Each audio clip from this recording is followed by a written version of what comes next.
Visakha drugs కేసులో దర్యాప్తు కొనసాగుతుందని సిపి శంకబ్రత బాగ్చి తెలిపారు. ఇప్పటికే ముగ్గురిని అరెస్ట్ చేశామని, మరో ముగ్గురిని పిలిపించి దర్యాప్తు చేస్తున్నామన్నారు. డ్రగ్స్ కేసులో ఎలాంటి పొలిటికల్ ఒత్తిడి లేదని తెలిపారు. స్పా ముసుగులో అనైతిక కార్యకలాపాలు నిర్వహిస్తున్న స్పా సెంటర్ల లైసెన్స్లు క్యాన్సిల్ చేస్తామంటున్న సిపితో మా ప్రతినిధి రాజు ఫేస్ టు ఫేస్. విశాఖ నగరంలో జరుగుతున్నటువంటి అసాంఘిక కార్యక్రమాల మీద పోలీసులు వరుసగా దాడులు చేస్తున్నారు. ముఖ్యంగా చూస్తే అటు మానవ అక్రమ రవాణా, డ్రగ్స్, ఇప్పుడు స్పా సెంటర్ల మీద దాడులు. సిపి గారు ఉన్నారు. సార్, ముఖ్యంగా చూస్తే అసలు ఈ డ్రగ్స్ కేసు ఏమైంది, డ్రగ్స్కి సంబంధించి ఇన్వెస్టిగేషన్ ఎంతవరకు కొనసాగుతుంది? ఇప్పుడు డ్రగ్స్ కేసు ఇన్వెస్టిగేషన్ చేయడానికి ఒక ప్రత్యక్ష బృందం ఏర్పాటు చేశాము. అందులో cyber crime task force, tech cell and 3 town అన్నీ అక్కడ నుండి మెన్ అండ్ ఆఫీసర్స్ ఇవ్వడం జరిగింది. ఇప్పుడు మన అందరికీ తెలుసు, ముగ్గురిని అరెస్ట్ చేయడం జరిగింది. మన ఏదైనా డ్రగ్ ర్యాకెట్ అంటే మాస్టర్ మైండ్ కీలకం. ఆ మాస్టర్ మైండ్ ఢిల్లీలో ఉన్నారని తెలిసింది. ఆల్రెడీ ఒక బృందం కూడా పంపడం జరిగింది. ఆ వ్యక్తిని ఐడెంటిఫై చేయడం జరిగింది, ఆ ఫ్యామిలీని ఐడెంటిఫై చేయడం జరిగింది. ఆ వ్యక్తి ఇప్పుడు అబ్స్కాండింగ్లో ఉన్నారు. ఆ వ్యక్తిని పట్టుకొస్తే ఆ డ్రగ్ ర్యాకెట్లో ఎవరెవరు ఉన్నారు, దేశం అంతటా ఈ డ్రగ్ ర్యాకెట్ వ్యాపించిందని మాకు ప్రిలిమినరీ ఎంక్వైరీలో తెలుస్తుంది. వాళ్ళ మీద ఫోకస్ చేస్తున్నాం. ఆ డ్రగ్ ఎక్కడి నుండి వచ్చింది, ఎవరు పంపించారు, ఎక్కడ మ్యానుఫ్యాక్చరింగ్ జరిగింది, దాని మీద ఫోకస్ చేస్తున్నాం. మా ఉద్దేశం ఆ డ్రగ్ ర్యాకెట్లో మాస్టర్ మైండ్ ఎవరు ఉన్నారు, నల్లధనం సంపాదించారు, ఆ నల్లధనం అటాచ్ చేయాలి, అకౌంట్స్ ఫ్రీజ్ చేయాలి, ఫైనాన్షియల్ ఇన్వెస్టిగేషన్ చేసి ఈ కేసు పూర్తిగా ఛేదించాలి. ఇక్కడ లోకల్ లింక్స్ కూడా వెరిఫై చేస్తున్నాం. 6 మంది మా రాడార్లో ఉన్నారండి.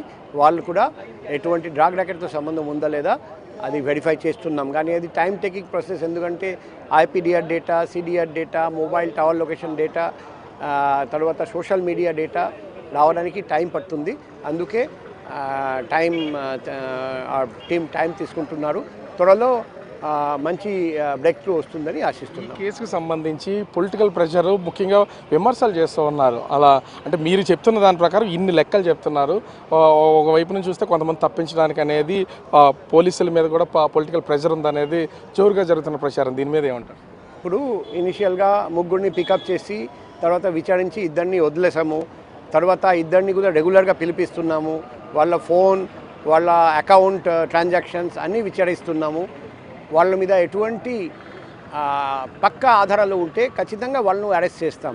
ఒకవేళ పొలిటికల్ ఒత్తిడి ఉంటే ఒకసారి వదిలేసిన తర్వాత మళ్ళీ పిలవడం జరగదు.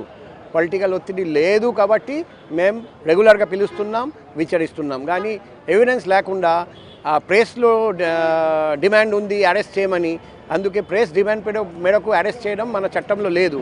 అందుకే మేము ప్రెస్ డిమాండ్ చేసినా కూడా అరెస్ట్ చేయలేకపోతున్నాం. పక్కా ఎవిడెన్స్ ఉంటేనే అరెస్ట్ చేస్తాం. చట్టంలో అలాగే ఉంది. హ్యూమన్ ట్రాఫికింగ్ మీద ఏమంటారు? హ్యూమన్ ట్రాఫికింగ్ మీద మేము కఠినమైన చర్య తీసుకుంటాం.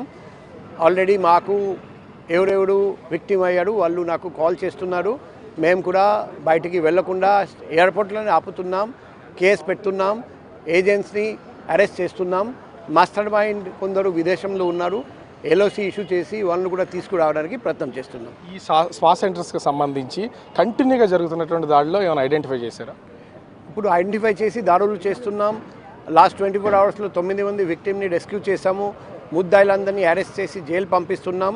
స్పా సెంటర్ నిర్వాహకులందరికీ హెచ్చరిస్తున్నాం, దయచేసి లీగల్గా బిజినెస్ చేయండి, ఇల్లీగల్ బిజినెస్ చేస్తే ఖబర్దార్.